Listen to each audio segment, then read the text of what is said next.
rise for the nation's prayer.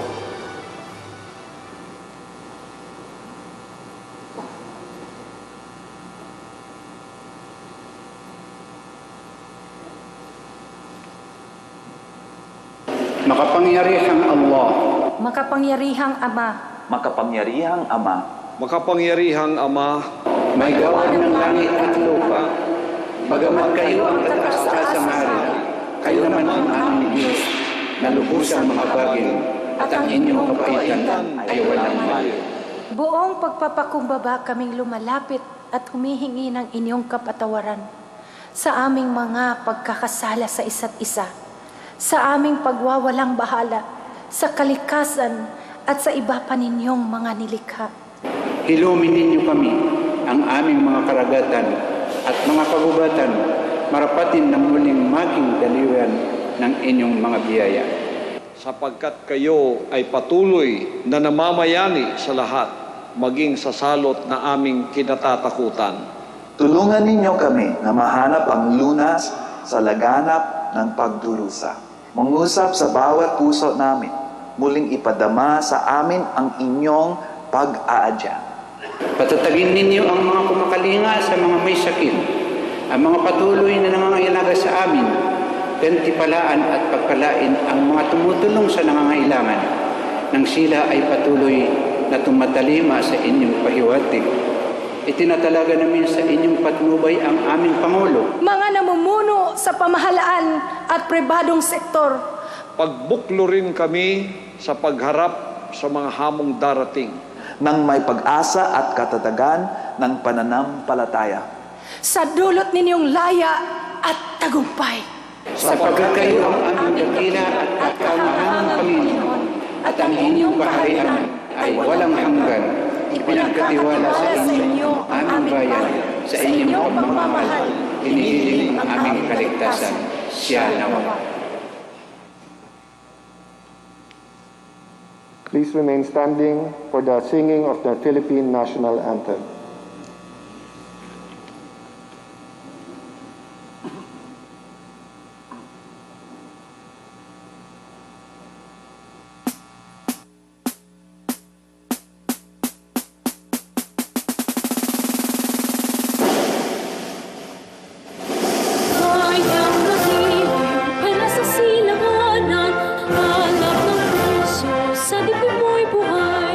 Lupang inirang, tuwing ka nang magiting, sa mandulubling, di ka pasisigit, sa dagat at bundok, sa simoy at sa langit ng bundok. May dilagang tula at awit sa pagdaya minamahal. Ang kisat ng watawat mo'y tagumpay na nagniningning, ang bituin at araw niyang kanan, pag may di magdidilim, lupa na ayaw.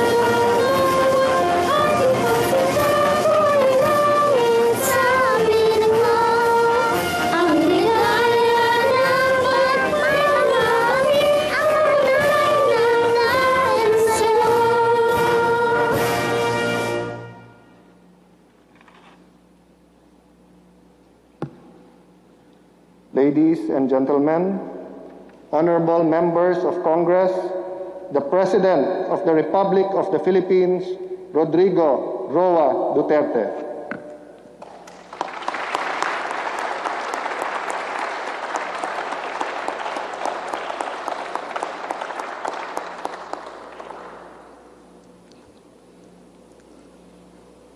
Kindly.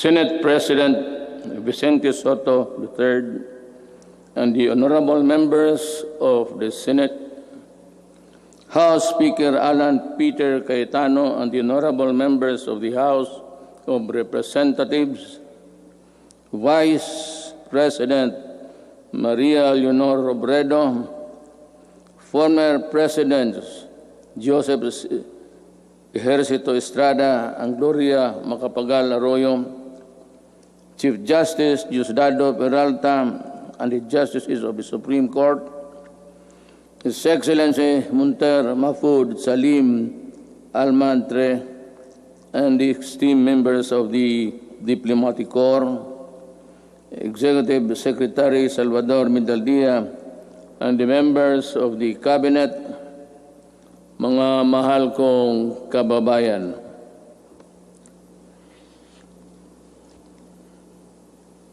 We live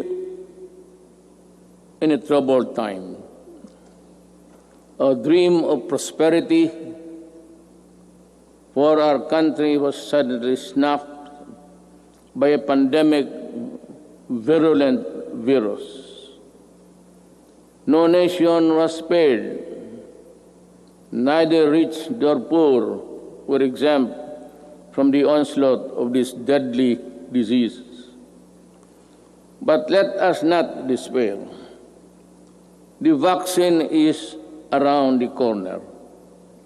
Sooner and not later, the virus that gobbled up thousands of lives will itself be laid to rest.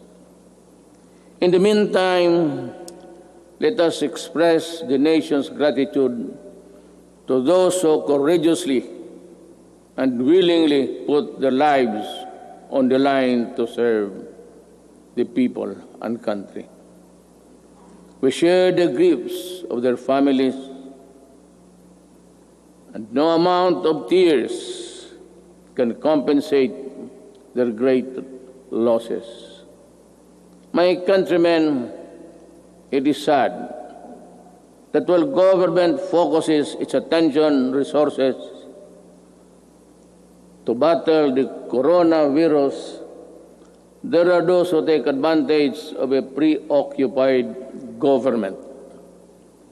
One of them is Senator Frank Dillon.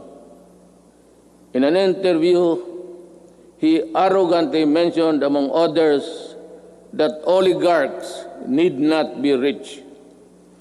Then he linked the anti-dynasty system with oligarchy, and the topic was my daughter and son. This happened after the Committee of Franchise voted 70-11 to deny the grant of franchise to ABS-CBN. Obviously, he was defending the Lopezes, that they are not oligarchs. Great wealth enable economic elites and corporations to influence public policy to their advantage. Media is a powerful tool in the hands of oligarchs like the Lopezes, who use their media outlets in their battles with political figures. I am a casualty of the Lopezes during the 2016 election. The dealers and purveyors of illegal drugs, hiding in the shadow of COVID-19, have stepped up their activities. The amount of shabu valued at millions of pesos seized during police operations speak volumes of the enormity and the weight of the problem that we bear. The corrupt, the grafters, and the influence peddlers also take advantage of their fear and confusion that coronavirus generates the financial and material assistance of government to the unemployed, the sick, and the destitute, running into billions of pesos, are not spared from corruption and ineptitude. Even the donations for well-meaning private persons are schemed before reaching their intended beneficiaries. It is like snatching food from the mouths of the babes. The profiteers, overpricers, and the corrupt felons must be laughing while they stash their dirty monies, but not for long. They cannot outrun the long arm of the law. In these regards, the words of former President Ramon Magsaysay ring fresh and relevant today as the day they were said decades ago. He said, "We need men of integrity and faith like Rizal and Del Pilar, men of action like Bonifacio, men of inflexible patriotism like Mabini. We need their zeal, their self-reliance, and their capacity to work, their devotion to service, and their ability to lose themselves in the common cause of building a nation. If we allow greed and self-interest and ambition to rule us, then, as stated by one prominent physician, we will be left with nothing better than the lesser evil instead of the greater good." In my inaugural address 4 years ago, I said that no leader can succeed at anything of national importance without significance unless he has the cooperation and support of the people he is tasked to lead and sworn to serve. The efforts and resources which we poured out produced the momentum needed to bring our country closer to our goals. Suffice it to state, we made significant strides over time. Over 4.3 million poor families benefited from the Pantawid Pamilya. Over 92.2 million beneficiaries received subsidies under the unconditional cash transfer program. We also made available tertiary education and universal health care. Public utility drivers were given assistance to the Pantawid Pasada program. There are complaints that some drivers did not receive any assistance at all. I have directed the SWD and DILG to look into this. I welcome the passage of the law postponing the barangay and sangguniang kabataan elections. The postponement saved much needed government funds and ensured the implementation of projects under the current barangay officials.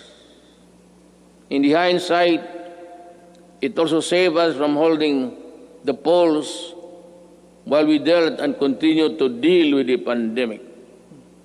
The Malasakit Centers Act has proven to be a great help to our less fortunate citizens needing medical services through one-stop platform in government hospitals.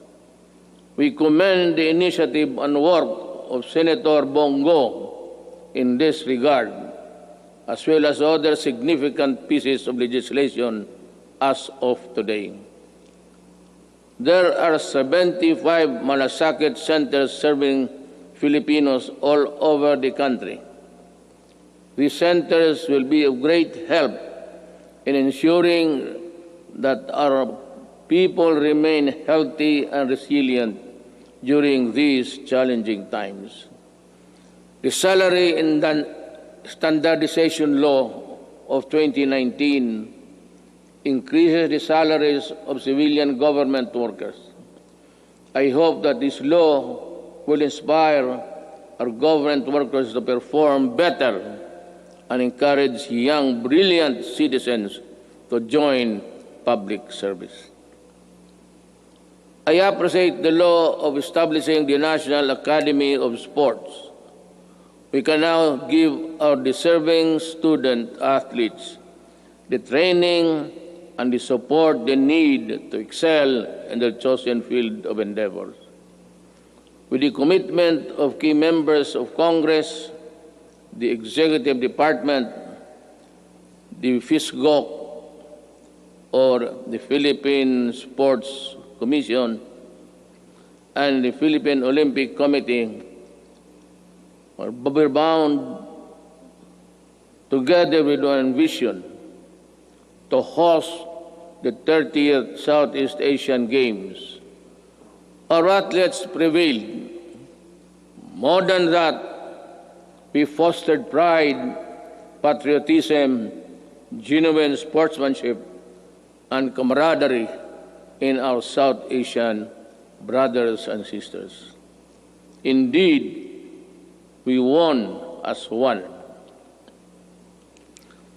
To our business community and the general public, we assure you that the landmark ease of doing business and efficient government service delivery act has been gaining momentum. We are closer to eliminating over-regulation in government services. Frontline processes, including consular services, processing of building and business permits, and the services of overseas Filipinos and seafarers were streamlined. Passports and driver's license validity were lessened to ease the burden of the public. We received a BBB plus credit rating despite ASEAN credit rating downgrades and negative outlook revisions worldwide.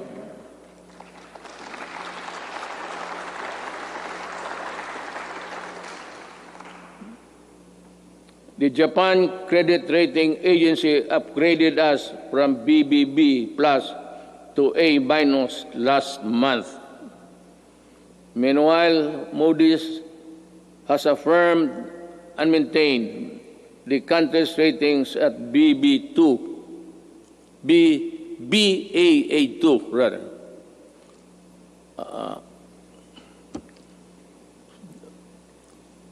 To understand, because with the light I have mine eyesight is not as good as new. Our fiscal position is strong, our economic fiscal management prudent, and our banking system robust. We are in a better position to weather the crisis caused by COVID-19 global pandemic. We have accomplished significant infrastructure projects under the Build program. I will not dwell lengthily on the nitty-gritty of our infrastructure accomplishments now, lest I bore you. Instead, we will release a comprehensive written report of our collective milestones and the details of accomplishments that remind us that perseverance, patience, determination will help us move forward even in the most difficult times. We issued last year the Executive Order number 100, establishing the Diversity and Inclusion Program as national program of the government. We want to end discrimination of persons on the basis of age, disability, ethnicities, sexual orientation, and gender identity and expression, and other character traits. My administration always believed that freedom from illegal drugs, terrorism, corruption, and criminality is itself a human right violation.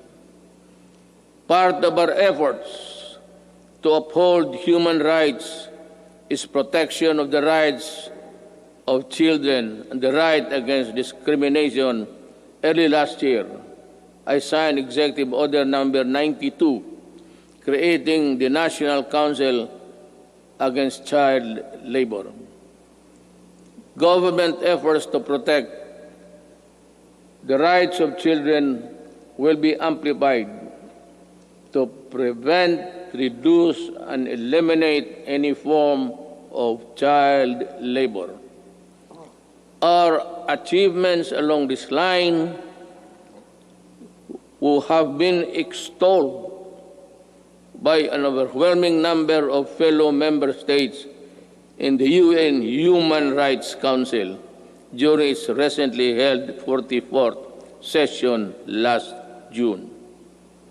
Rest assured that we will not dodge our obligation to fight for human rights.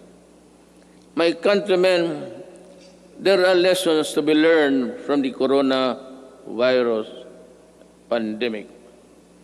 It jolted us to realize that gains made after spending so much planning, effort, cost, and time could diminish considerably and quickly for reasons beyond one's anticipation.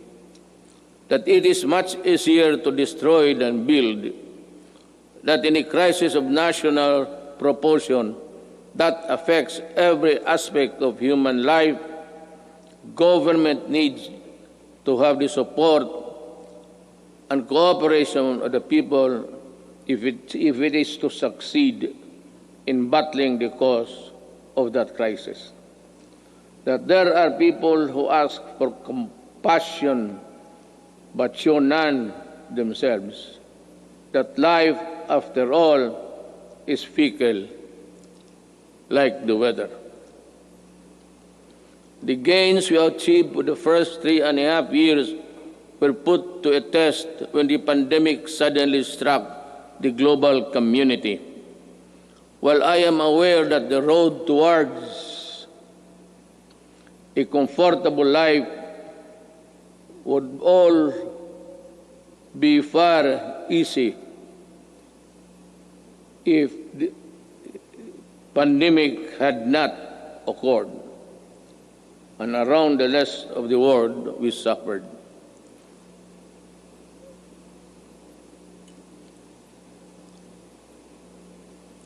The global scale and socio-economic impact of COVID-19 pandemic has been unprecedented.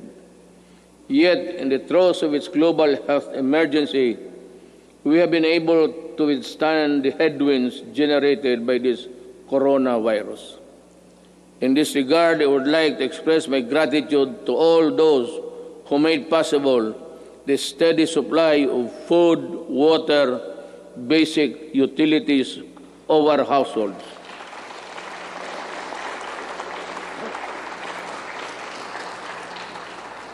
And the provisions of basic social services and financial assistance to our people.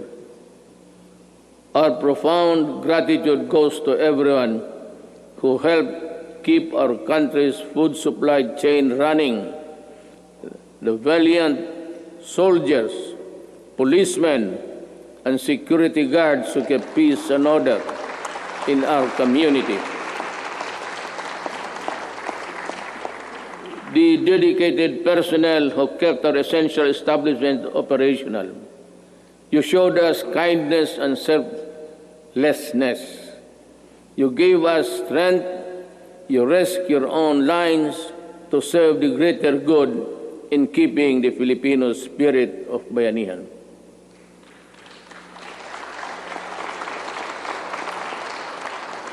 I also thank the men and women of the Interagency Task Force on Emerging Infectious Diseases and the National Task Force Against COVID-19 for all the countless hours it spent to keep the pandemic in check and for all the efforts it made to ensure the safety of our people.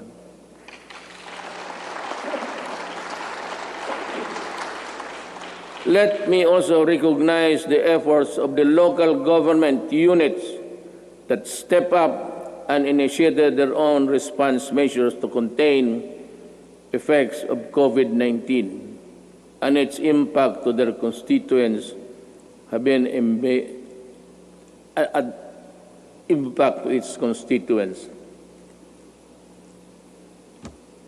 The shadow says it's a period there. I know exactly the difficulties you are undergoing.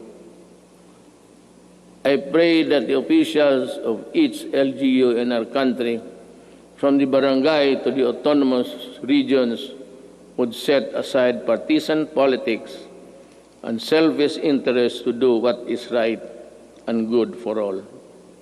Likewise,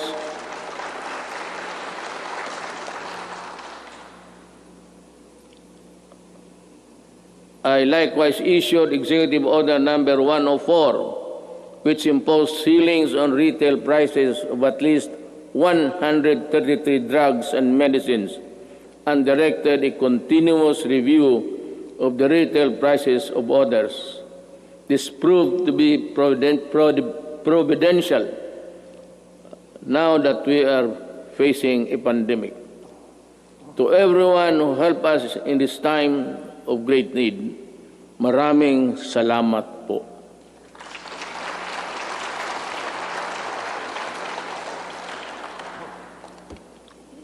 Let me say that the strength of a nation rests in the hands of the people acting as one with government.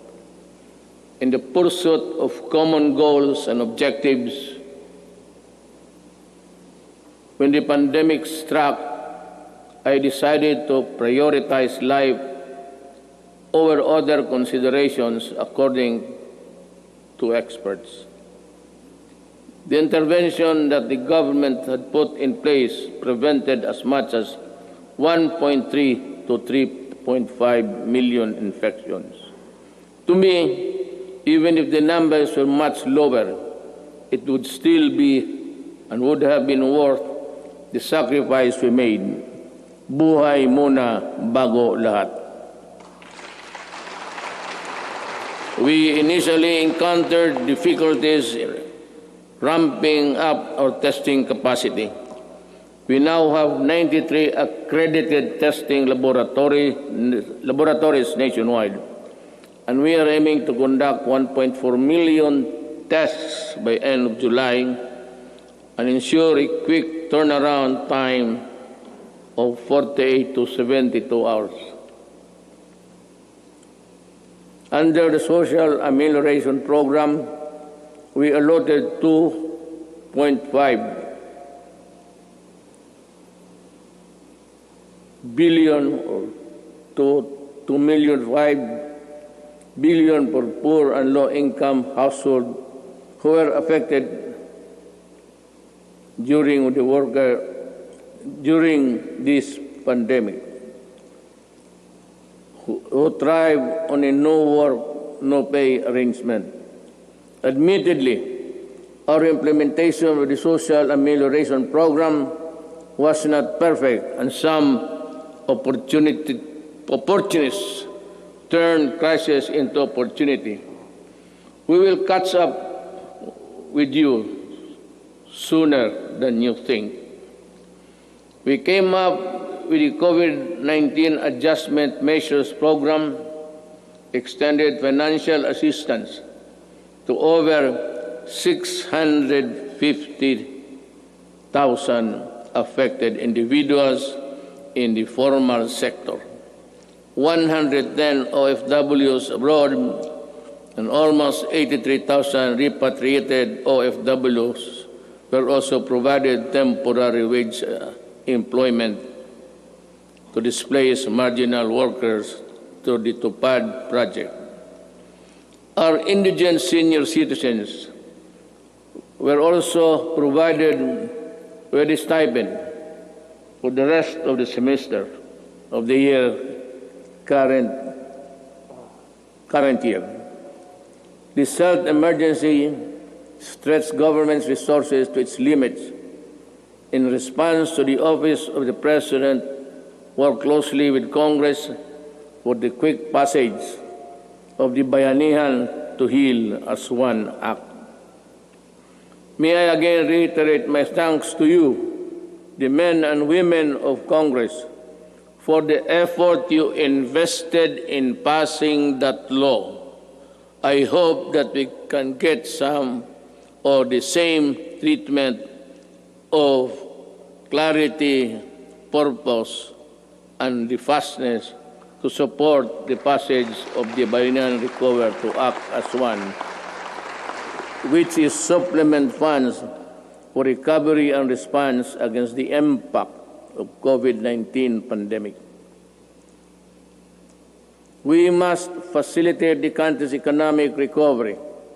I call on Congress to fast-track the passage of the proposed measure, such as the Corporate Recovery and Tax Incentives Enterprises or CREATE Act.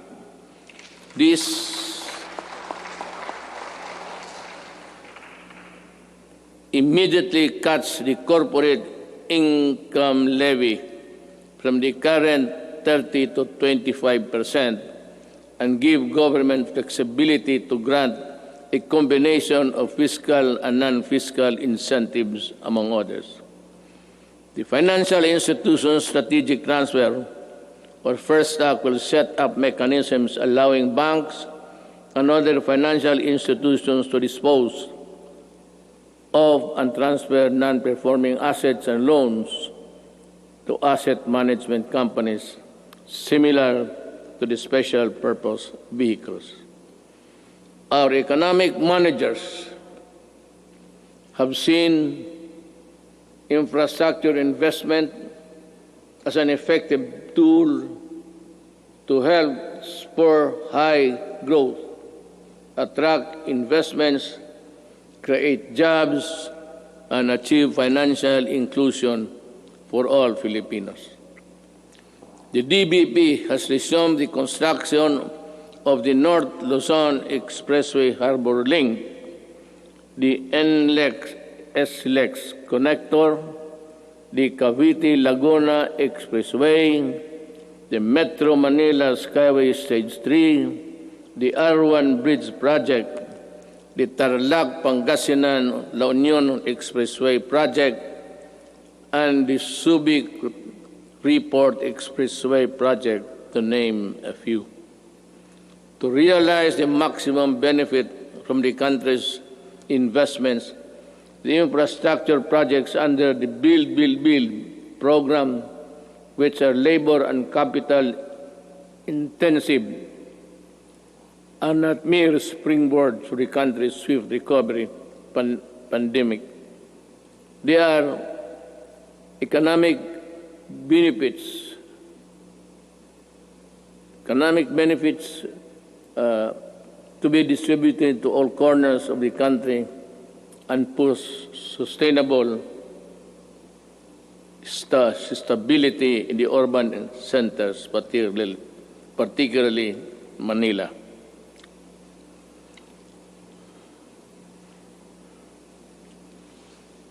The TESTA launched online mode of livelihood and skills training. There are 71 free online training to help upskill trainees for the right opportunities. I asked TESDA to come up with special training programs to retool our OFWs so they can find employment opportunities here and at home. I am also calling on the CHED for scholarship programs for the qualified dependents of our OFW. I direct the Department of Agriculture and DTI to come up with the agribusiness and entrepreneurship projects to help displaced OFWs rebuild their livelihood. Further, I ask the Land Bank and other government financial institutions to continue providing low-interest loans to our OFW. sa mga kababayan ko na naghihirap sa ibang bansa. Nandito na ang inyong gobyerno para matulungan kayo at inyong mga pamilya, lalo na sa panahong ito.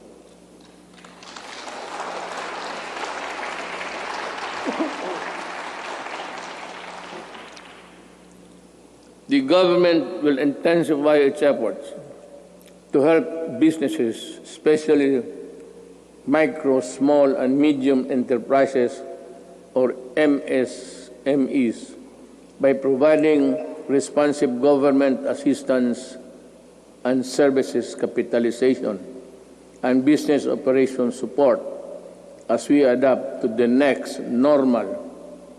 Nananawagan po ako sa ating mga lessors. Nananawagan po ako sa ating mga lessors. Malasakit at bayanihan po ang sana ang pairalin natin ngayon. This is not the time to drive away leases. During normal times, they were the primary source of your income stream. Now, it's time to be fair and compassionate. Come up with an amenable arrangement with your tenants. Huwag po natin silang pagtabuyan, tanggalin ang tubig, kuryente at bubong.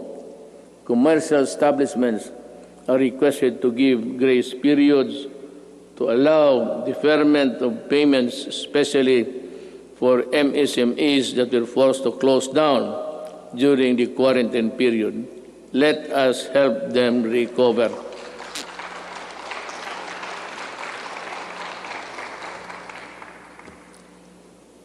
We pump prime the recovery and rehabilitation of the MSMEs.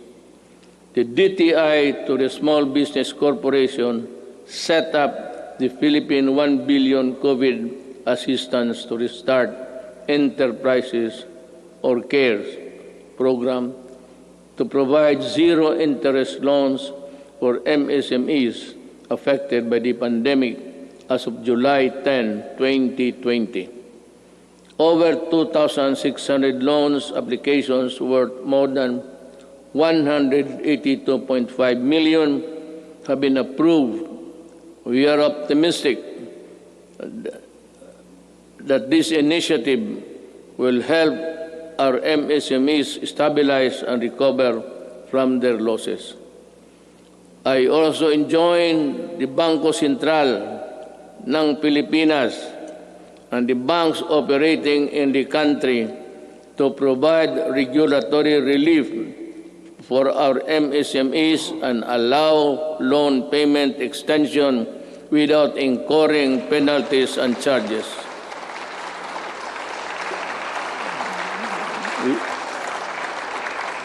We need your help to prevent the collapse of companies saddled with accumulated amortization and payables caused by closure of their businesses at the height of the strict quarantine periods. As we embark on this effort towards inclusive recovery, we should acknowledge that all forms of government support will go to naught if the new MSMEs do not thrive because of lack of consumer support. Ito ang panahon para suportahan natin ang ating mga kababayan na nagnegosyo at gumawa ng mga produktong sariling atin. In the same manner, in tourism and recreation industries, which are among the hardest hit by the pandemic, count on our full support while we slowly try to put the fun back in your local travels.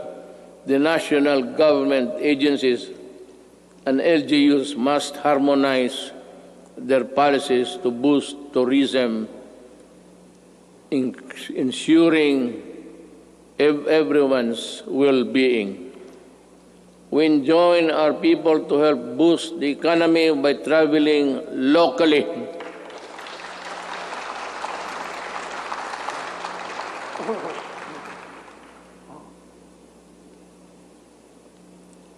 lokal na lang. Once the necessary system are in place.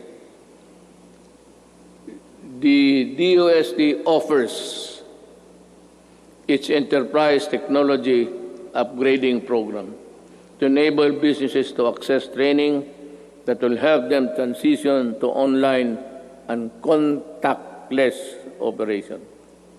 Now more than ever, we need to protect our consumers. I direct the Department of Trade and Industry to ensure the empowerment of Filipinos on consumer rights and coordinate strategies between public and private organizations in building a fair, safe, resilient, and sustainable economy.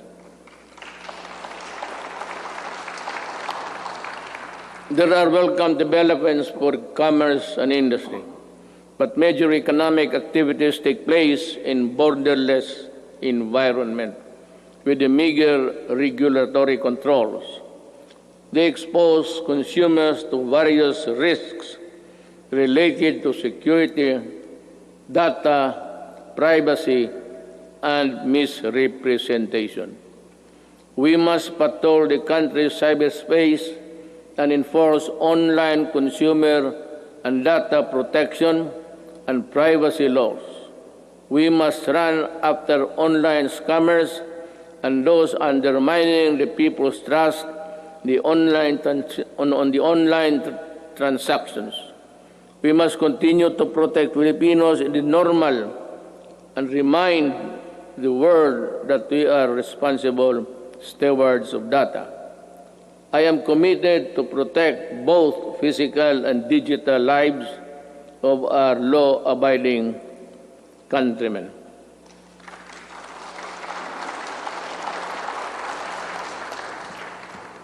The national government shall lead the way in our transition to online systems. I reiterate my call for all government instrumentalities to implement systems that shall make physical queuing a thing of the past. Panahon na para mawala na ang pila para mapagsilbihan ang gobyerno ng walang kahirapan para sa tao. The DILG, DBM, and the ARTA, along with all agencies and instrumentalities of government, are hereby directed to make full possible services available online. We need to adjust and adapt a paperless type of business and work performance. We need e-governance. E-governance are people with the services they need and the comfort of their homes in the work or workplaces. It will enable us bureaucracy to better transition into the new normal and cut red and minimize red tape. Until the COVID-19 vaccine is available, I will not allow the traditional face-to-face teaching or learning unless the risk of exposure to the sickness are eliminated. I cannot and will not put to rest the health and lives of our students and teachers. About 2 weeks ago, I seem to have said that I would allow the face-to-face classes to resume. But we were talking actually of January. Because my thinking is that about by September, 2 weeks ago, we will have the vaccine. I seem to have said to get it from the producers or from other governments is really something which we have to deal with, because everyone, it's a global need, and everyone will go for it. But let me just mention it in passing that about 4 days ago, I made a plea to President Xi Jinping that if they have the vaccine, can they allow us to be one of the first, or if it's needed, if we have to buy it, that we will be granted credit so that we can normalize as fast as possible. Life that is lost is lost forever. Courses that are not substantial can be supplemented. Education that is delayed can be recovered. We must implement online learning, modular learning, and TV and radio-based broadcasts, which students coming from different backgrounds can avail. DepEd will provide the printed modules for those who cannot afford online learning. In support of the learning continuity program through blended learning, we plan to increase the number of schools with ICT equipment in the coming months. The DepEd and the DITC are building up the public education network, or PAN, that will connect all public schools and DepEd offices nationwide. We will prioritize the connection of all last-mile schools and those with no electricity supply can have it via satellite and energized via solar panels. By 2022, before I step down, the PAN shall be realized.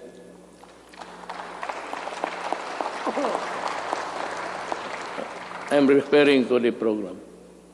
I will do it. TV frequencies reverted back to government for whatever cause or reason shall not be used exclusively to the exclusion of other persons or other dummies to cope up with the demand of the next normal. This will be used to provide uninterrupted quality education to our children in our shift to e-learning. I am directing Secretary Guevara, Secretary de la Peña, and Secretary Onasan, in collaboration with Secretary Briones and Secretary Abisado, together with Secretary Dominguez, to come up with an integrated program and implementation mechanism to ensure that these TV frequencies are fully utilized by government through the facilities of the PTB4 for the utmost benefit of the Filipino people.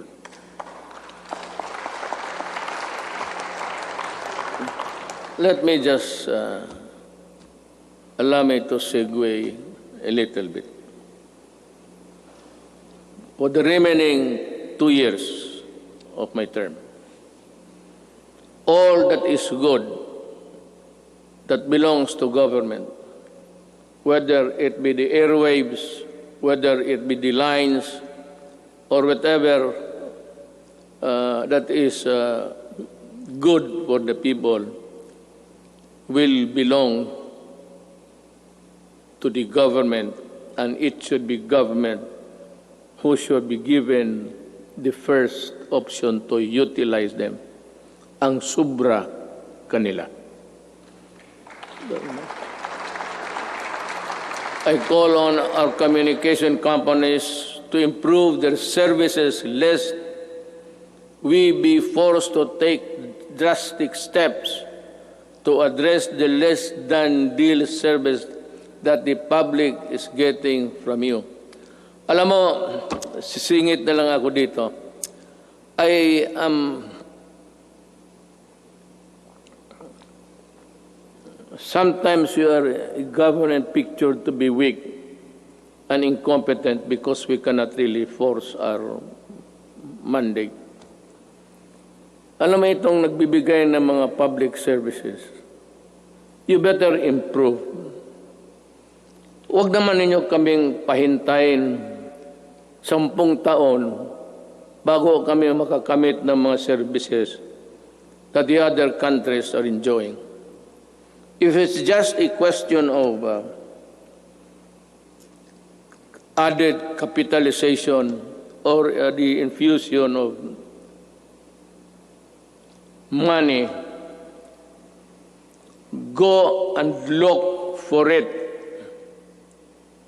Maghanap kayo because if you are not ready to improve,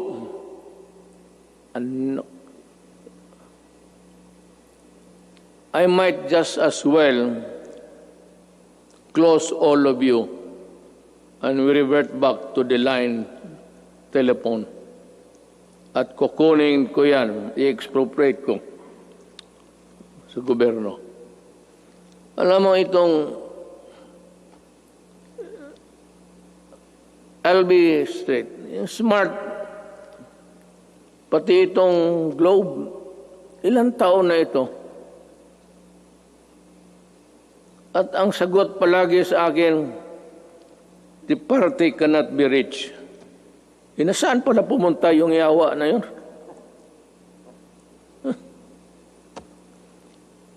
Kung ganun lang naman ibigay ninyo sa amin, we are a republic, a sovereign country. Bear that in mind because the patience of the Filipino people is reaching its limit. At I will be the one to articulate the anger of the Filipino people. And you might not want what I intend to do with you.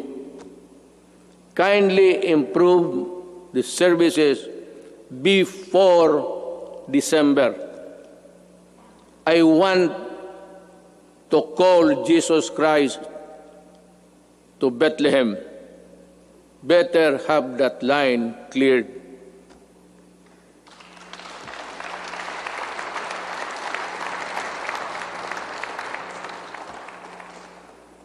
Alam sa totoo ng adre na po, ano ako sa inyo.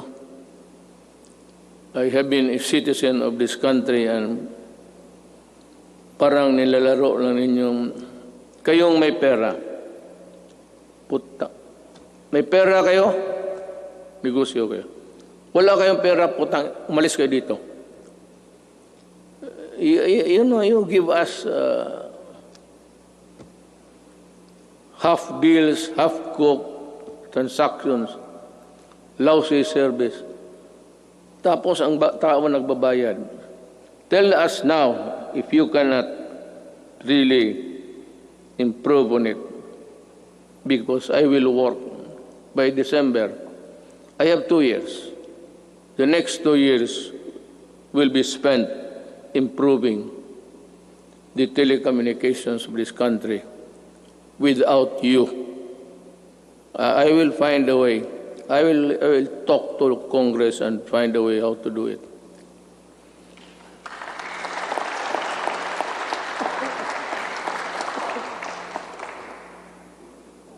Last year, I said that distributing economic business activities is imperative to our country's sustained and equitable growth. Today, I reiterate that statement. I issued Administrative Order Number 18, directing concerned agencies to strengthen the development of special economic zones in areas outside Metro Manila. I also issued Executive Order Number the same 114 to institutionalize the Balik Probinsya Bagong Pag-asa program. This consolidates and refocuses existing economic and social welfare programs, activities and projects toward the countryside. It is also an international agency council headed by Executive Secretary Salvador Medaldia, which will create a framework for the effective implementation of the project. Kung hindi ninyo ako naiintindihan sa sinabasa ko, mas lalo ako.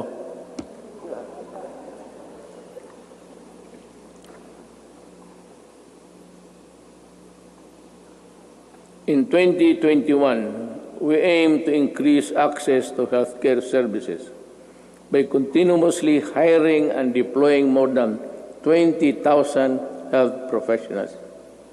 This will augment health workforce in LGUs, particularly in isolated and disadvantaged areas. We will implement projects to establish and improve barangay health stations, rural health units, and other health care facilities. And we will need to address internal security. We are pursuing a whole-of-the-nation approach to bring peace and order, development in the countryside. We need to provide intervention and implement the Barangay Development Program.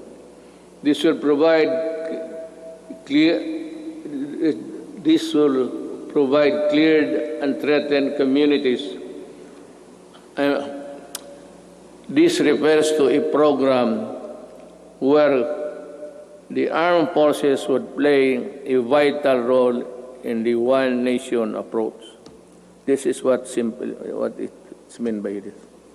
And that every agency of the government, including the armed forces of the Philippines, should participate. And I am aware of the skirmishes and the assassination of our soldiers. And I said, correct this so that we can proceed with the barangay implementation as fast as possible. We have made significant strides in the past 4 years, but we need the support of local government leaders. We need your help to implement the Barangay Development Program. Certain sectors expressed concern when I declared martial law in Mindanao and its extension 3 times. But 2019 ended without my office requesting any further extension. Martial law in Mindanao ended without abuses by the civilian sector, by the police, by the military. It ended because this time I know that they know how to love the country. I thank Congress for the support to these administration programs. Congress has been very productive, but much more remains to be done. You know, actually, my speech, if we followed it carefully, it's all a plea to Congress to do this, to do that, to make a law or craft a whatever. And this one, I strongly urge Congress to pass a law establishing the Department of Overseas Filipinos, solely on addressing the concerns of Filipinos abroad and their families. I reiterate this swift passage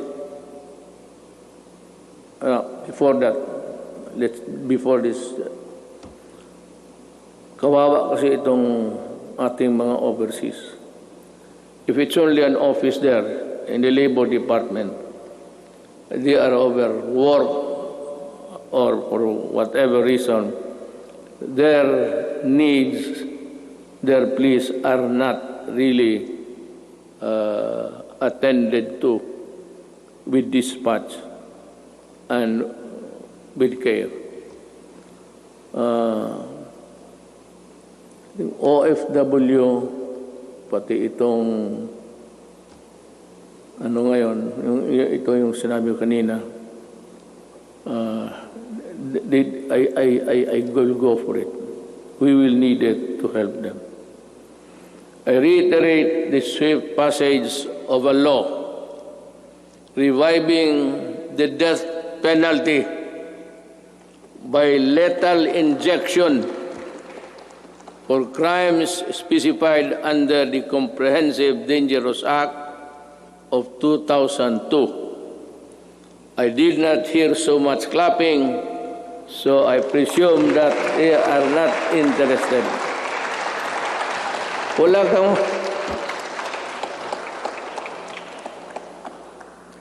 Someday I'll tell you the story of what happened to the Philippines. Hindi ngayon. But when sabihin ko sa inyo ang totoo, bakit nagaganito yung droga ng Pilipinas?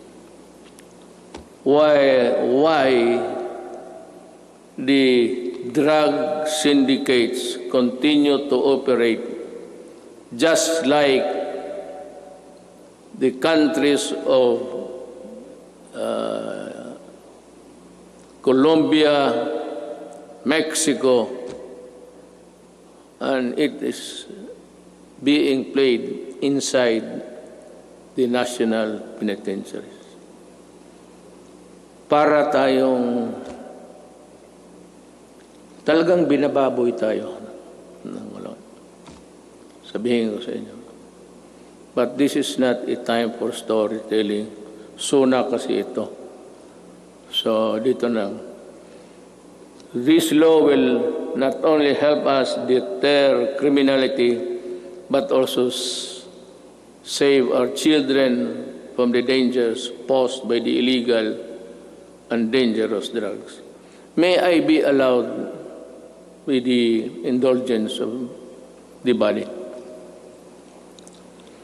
Itong bakit talaga ako galit sa droga. Let us make this a semi-formal speech. Alam mo kasi, 5 pamilya members, o 6 or 7, pagka bumagsak yung tatay to drugs, the family crumbles. There's no more home to. Druga, and if he's receiving his salary, nagtatrabaho sa pantalan, 300 a day. Tapos ang shabu is sold at 2. He has about 100 to bring home. Kaya pagka gano'n, nag-aaway-aaway na, ang mga bata hindi nakapag-aral, ang iba ligaw na mga babae into early prostitution, kung ano-ano nangyari. Hindi lang alam nitong mga na this is happening all over the country every day. And what is really very tragic is this. When the family starts to crumble, there's no more family home. And invariably, the wife would look for another husband, would look for a job, usually, easily, doon sa abroad. At yung asawa, aalis, yung lalaki na sa droga, yung mga anak iniiwan sa kapitbahay, sa kapatid. And the ferocity of the loss of the Filipino family home has been destroyed. Kaya kung anong mangyari nito, the wife works in the Middle East. I am not zeroing on any particular country, mind you. But alam naman, there are tribes in the Middle East which would allow rape as part of the territory of being a house help. Kasama yan. Kasama talaga yan. So yan ang mahirap dyan. You have a wife there being crucified, being used, magpadala ng pera, tapos ang mga anak, asan nasa Cebu na rin. Kasi these are the guys that the Cebu people would really, stick by them until it crumbles, the resistance. And then you have plenty of this all over the country. Hindi lang nila alam. Yung sinasabi nila ng misery sa itong human rights, plus 10 yan. Not to count the victims of crimes perpetrated by people addicted to Cebu. That is the reason why I'm so vicious in my galit talaga ako. Kasi nilalaroan tayo. Well, I don't know. Any other president might, pero ako ayaw kong lalaroan ng Pilipino. Do not do it in my country because I will really kill you. That is a commitment. Owning safe, decent, and affordable housing is every Filipino's dream. But the housing market remains inaccessible to most of our countrymen. I renew my call for Congress to pass the National Housing Development Bill and the Rental Housing Subsidy Bill. These will enable all Filipinos, regardless of social status, to live in decent homes where their families can lead meaningful lives. I also call on Congress to amend Republic Act number 10912 for the Continuing Professional Development Act of 2016. In this time of great pandemic and forthcoming reconstruction requiring professionals to undergo seminars is burdensome and not realistic. This must end. Ito pang isa. May mga profession. Singit ko na lang lahat to tell this is to inform the nation. May mga profession na they would require, I think it's the nicest, they would require them to come to Manila to retrain and for another round of expenses. Itong mga seminar na ito dapat mahinto. I don't know in other provinces, but during my time itong sa barangay expeditions ng mga opisyal, hininto ko rin yan. And which reminds me, I will act on this also in due time. We hail our health professionals as heroes. Now is the time to pass the Advanced Nursing Education Act and the law instituting the Medical Reserve Corps. COVID-19 will not only be the last pandemic. We need to create National Disease Prevention Management Authority to better respond to future outbreaks. We count on Congress to full support. You can just let it remain for a while in the Department of Health kung wala pang pera, but you have to expand the services it would also entail a little bit of money, but not really as much as expensive when you set up a department. In the long term, we are looking into the creation of the National Disease Prevention and Management Authority to better prepare for the pandemics, protect lives, and allow development to proceed even in the worst of times. We are counting on the full support of Congress for this critical, important endeavor.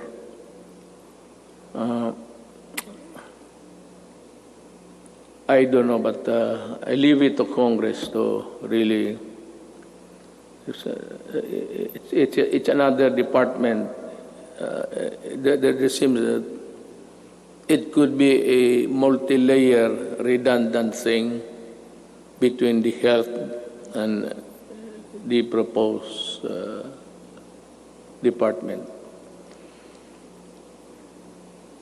I call on Congress to prioritize the passage of a law for the unified system of separation, retirement, and pension, and of the military and uniformed personnel, without, however, diminishing the benefits that our uniformed personnel are entitled to under existing laws.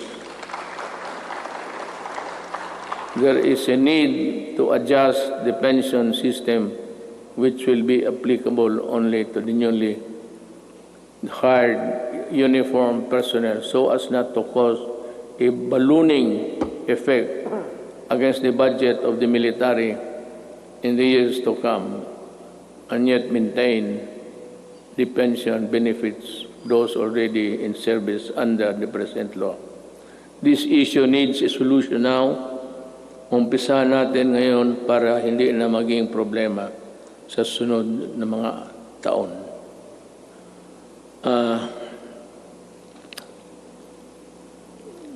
I want to, one of the, this is not politicking, I am not running, I cannot run anymore. Yung dinoble ko yung sweldo ng police pati army, it was really a clarion call para for them also to have a decent life, and that they're able to get the things which ordinarily cannot be reached by any government employee. Ang akin doon is yung corruption. That maybe it might be a vain attempt, but maybe dagdagan ng sweldo para it would be a hedge against corruption. We must also modernize the Bureau of Fire Protection and the Bureau of Immigration with urgency. Alam mo, sa Davao, and if you go there, I can show you, one of the serviceable trucks, fire trucks, that we have in the city of Davao. Of course, ang city meron ng sarili, aside from the Bureau of Fire, which is really national. Meron yung Bureau of Fire, would you believe it, serviceable still. Ang pangalan ng truck is Studebaker. Ang katawan, ang talagang matatag ang katawan. Kaya ang makina isuso.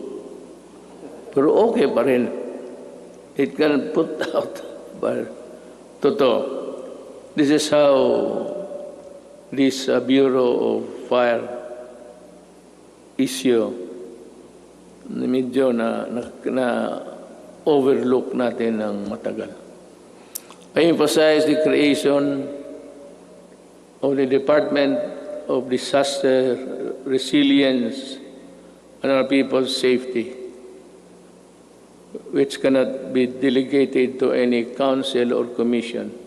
Equally important is establishment of evacuation center in every city, province, municipality throughout the country. We must act before another major disaster shakes into action. Problem is disaster and even a fire. This cannot be made a study for projection when the earthquake would suddenly come and make a big crack there. Di natin alam talaga. Ang ibig kong sabihin, this will require more than just one brain work kung paano talaga itong how to prevent or avoid disaster. It will be, by the way, just before starting, I was tempted to say it, pero baka magtindigan kayo. It will be all right for me if Bongo will just stay. Wala akong problema. Sabi ko na this piece of speech of mine would be one of the longest SONAs that I will deliver. Nakita ko yung page pagbigay sa akin. Yung ibang input akin. Pati yung iba lahat. Ang nangyari po, binalik ko sa kanila. Make it short. Pagbalik sa akin, mas makapal na. Ako po, nandyan na ngayon. Ito na ngayon. The responsible extraction and equitable distribution of natural resources remain among my non-negotiables. I reiterate the need for the passage of the National Land Use Act, which has been pending for decades. Pakisilip lang ho ninyo yan. For the rest of my term, I hope to see concerted efforts in protecting the environment. The rehabilitation of Boracay Island showcased our resolve to safeguard the environment.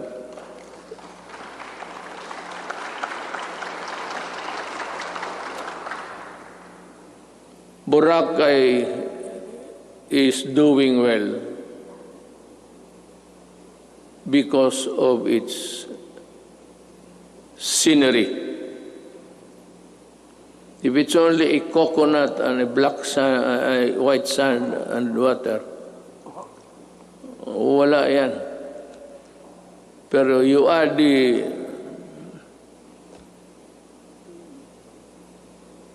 the visitors there, then it becomes a very tempting destination. We have seen remarkable emergence of the island back to its former glory.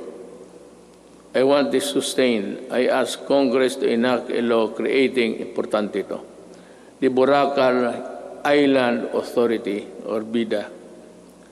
We need it. I cannot stress enough the importance of agriculture.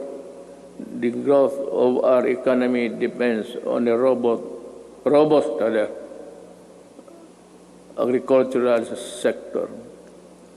We must utilize the coconut, we must utilize the coconut levy for the welfare of our coconut farmers and the development of our coconut industry. I urge everybody, both of the executive department, pati ito, that ito yung pera na nakuha doon sa sequester. And itong perang malaking ito, gagamitin ito for the welfare of the farmers. The problem is, we can no longer trace who are the farmers of yesterday. Marcos is a distant star. We do not know. Ako alam ko because we had a little piece also that was covered by the land reform. hindi na natin malaman kung sino ang may-ari. So I think Congress should look again and try to sort out how best the money can be utilized. I will not make any suggestion, but I leave it to Congress to decide what to do with it. I once again urge both houses of Congress to pass a version of the bill establishing the Coconut Farmers Trust Fund. Tulungan natin ang ating mga magsasaka pagka hindi mawawala yung pera, bilyon yan. Diyos ko po. Well, anyway, we have learned so many lessons along the way. I am also requesting Congress to pass the Rural, Agricultural, and Fisheries Development Financing System Act. We aim to provide adequate, accessible, and affordable food for every Filipino through the Plant program.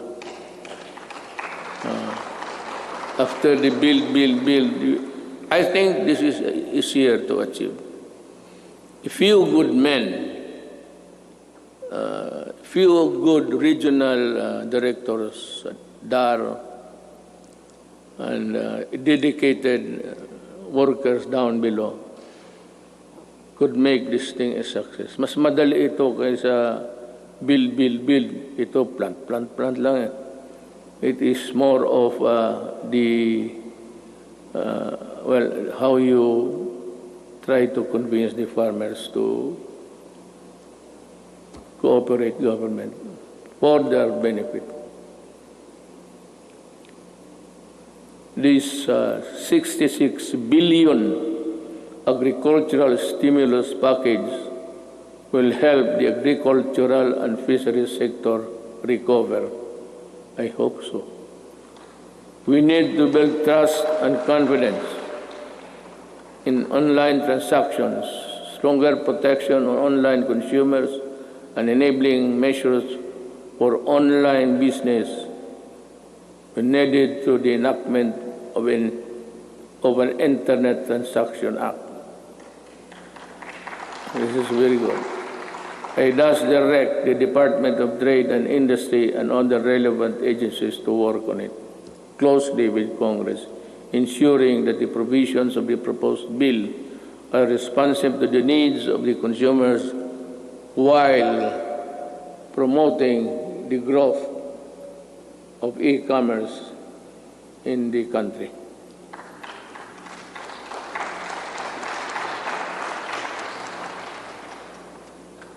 If you are tired of clapping, you just say so I can make a shortcut. Pabilisan lang yan. On the path of better governance, we travel with other partners, both old and new, have helped bolstering the antiquated public health system, for bringing home a load of Filipinos overseas, for filling in supply gaps for crucial medical supplies and equipment and staple food. For these and many more, the Philippines thanks all friendly nations. We will never forget your kindness and your timely support. Within ASEAN and beyond the Philippines, we will continue to work with partners to address global perils and ramp up cooperation to secure for our peoples greater peace, progress, and prosperity. The Filipino nation claims its rightful place in a community of sovereign states. Thus, we will continue to pursue an independent foreign policy. Let me be very clear about this. May I cut my prepared speech? Alam mo, I read a little over 3 weeks or last month na the Americans intends to go back to Subic. I'll just put on record my thoughts. I have nothing against America. I have nothing against China. But if you put bases here, you double the spectacle of a most destructive thing. Just like Manila during the Second World War, during the retaking of this city, it was one of the most devastated cities in the world. Kaya maglagay-lagay ka ng base at this time. This will ensure if war breaks out, because there would be atomic arsenals brought in. This will ensure the extinction of the Filipino race. We work without fail to protect our rights in the South China Sea, neither beholden nor a pawn to anyone. We broaden the boundaries of Philippine diplomacy. We build productive ties with everyone willing to engage us on the basis of equality and mutual respect. And we redefined our relationships with our most important partners, placing the country in a far better position to advance our interests in an evolving regional order and emerging global problems. Now,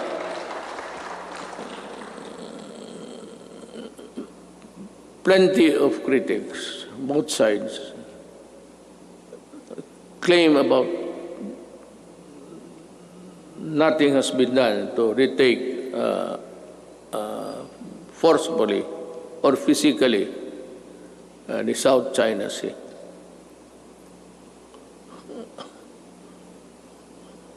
Alam mo, unless we are prepared to go to war, I would suggest that we better just call off and treat this, I said, with the diplomatic endeavors.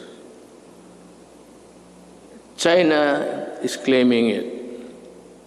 We are claiming it.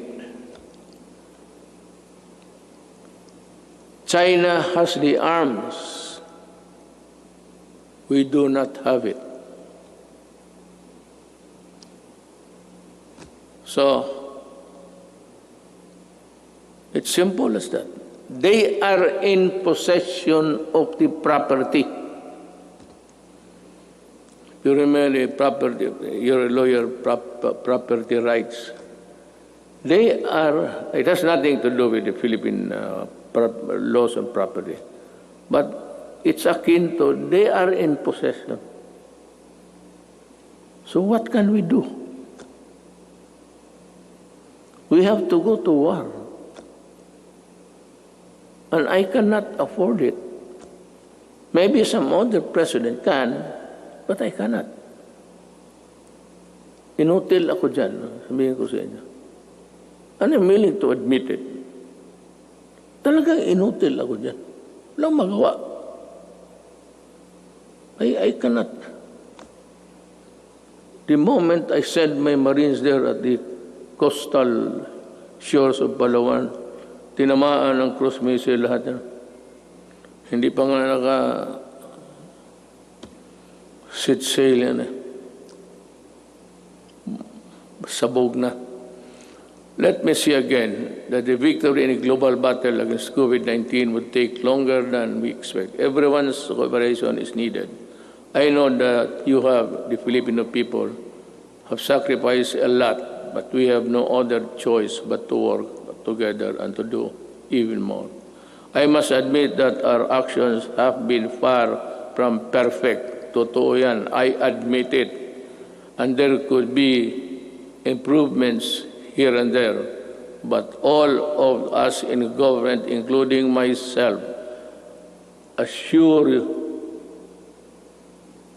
you that we will not stop until we get things right. and better for you.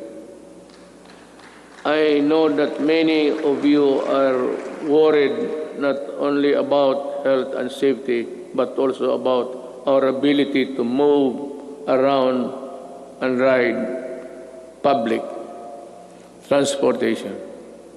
The depletion of your savings due to the rising cost of goods and the loss of your incomes due to uncertainties in your jobs and livelihood, I assure you that your government will address squarely these problems and challenges to overcome them and proceed to a new normal. Marami ho talagang mawawalaan ng those for a middle income. They buy a car on installment basis. If you cannot keep up with the amortization, you lose it. You lose the car. And you are forced to ride on public utilities. Concomitantly, didiretso rin itong mga kriminal na rarami at crimes will increase. But let me assure you, for as long as I am president, there can never be a runaway crime in any of our cities. Hindi ako papayag naman. I can assure you, we will remain peaceful. Relatively peaceful. Hindi naman very peaceful. Pero kung sabihin mo na kagaya ng hold up dito, hold up, alam naman nila kung anong mangyari. You know what will happen to you. I am addressing myself to the criminals.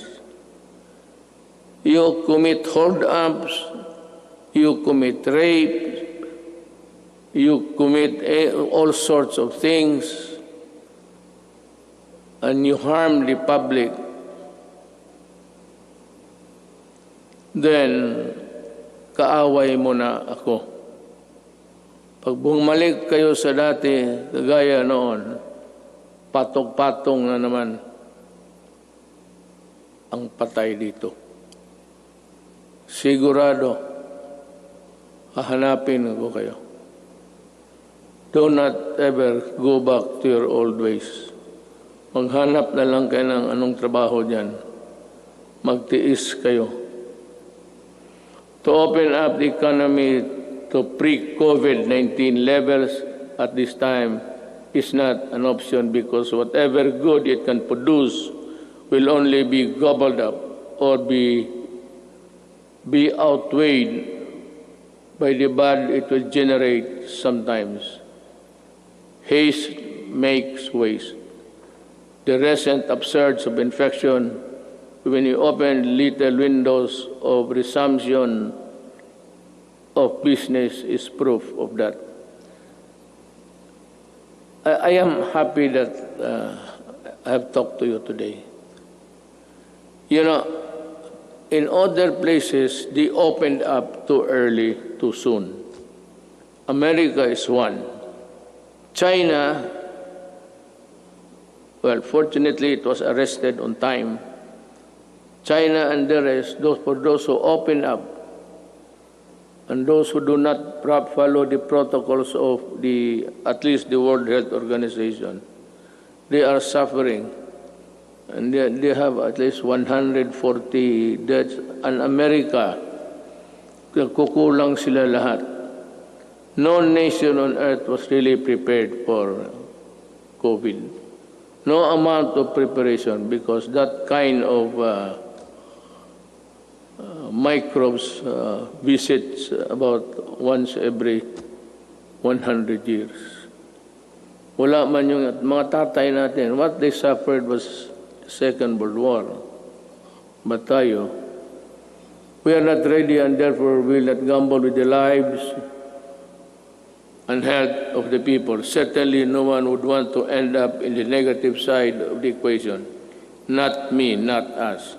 All I ask is that you continue to put your faith in your government and work with us in achieving what is best for the country and our people. Together, let us do, mahirap basahin kasi dito, the most that we can to ensure that this health, safety, and well-being of every Filipino, especially those severely affected, are taken care of. Together, we shall fight this pandemic with the same fervor as our campaign against illegal drugs, criminality, insurgency, and corruption in high places, and entrenched parochial interests. As a government worker, I am addressing each and every Filipino that the government cannot do this without your help.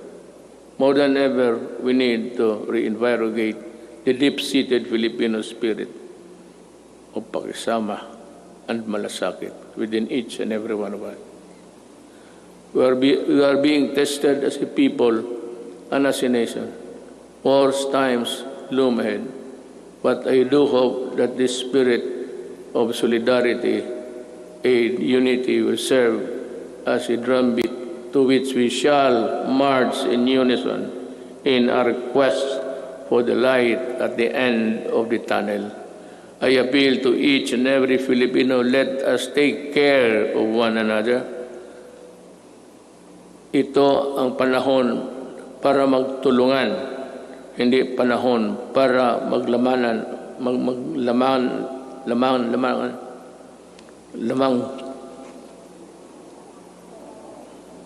mamang dila ko. Hindi maglamang at pagkakaisa. My faith in the Filipino innate patience, resilience, and determination to bounce back is unwavering. Let us share our blessings with those who have little and those who have none.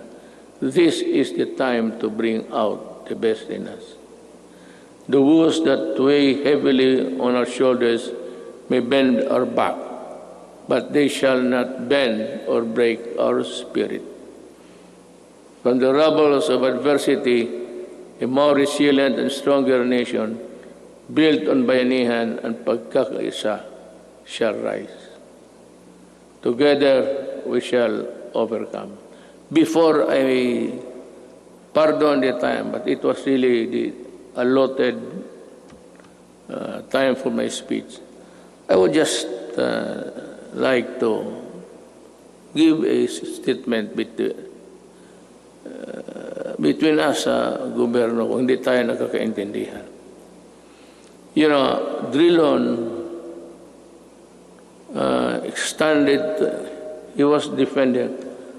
I would like to ask Drilon, were you a part of ACRA when this contract of Ayala Water was being drafted? And why are you fumigating? Bakit kasi ikaw lang ang galit? Nasabi mo na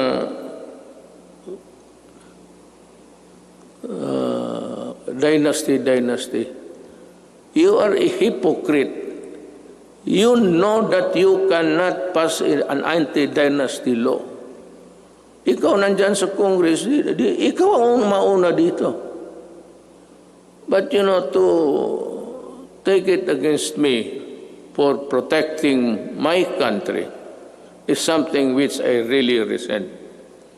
Alam mo, you describe using the dictionary the synonym ng mga oligarchy, kung ano. Then you proceeded to characterize everyone, every name, and then said that oligarchy is not bad at all, because not all oligarchies are bad. True. But ito, to my countrymen, The oligarchy that exists in this country is the oligarchy that existed during the Spanish time. And the Spanish lands and the friar lands and all the benefits that were passed on to the insulares who did not go back to Spain or to the Spaniards and into their... But that was long ago. It has been forgotten. This is the oligarchy that controls the Philippines by what? By taking control of the water and the electricity and power. Yan ang oligarchy mo, Drilon. Wala nang oligarchy dito except that. They have control. Look at how can you now craft a new contract? Because I would insist that you pay the billions and billions that you collected. For example, water treatment. Oh, nandyan sa kontrata. It's in the billing. They've been collected. Since 1997. Ilang bilyon na nga wala ni isa. Not even a faucet was built for a water treatment facility. Yan ang mahirap sa... You do not protect the oligarchs here. You are the one. Ikaw lang mag-isa. And I suspect that you were also the one or help when you were there in the Accra. We do not even know ang mga abogado sa public documents. Hindi nga alam. Hindi natin alam kung nakagraduate ba o hindi. Wala. Would you think Ayala would get the services of those? Ayala got Accra. Accra did it. Ikaw galing ka doon. Most of you, more successful lawyers sa corporation. You handle big corporate. Yan ang mahirap. O, bangga tayo dito. Hinawakan ninyo eh. Hindi ka pwede kayo. Kita mo, noong nag-increase, walang tubig, pinuputol yung tubig. Ang tao, bumigay kasi hindi pwede yung tayo di maligo. Hindi uminom. Electricity, ayaw mo mag-increase. O ayan, wala ka. Palaging brown out lahat.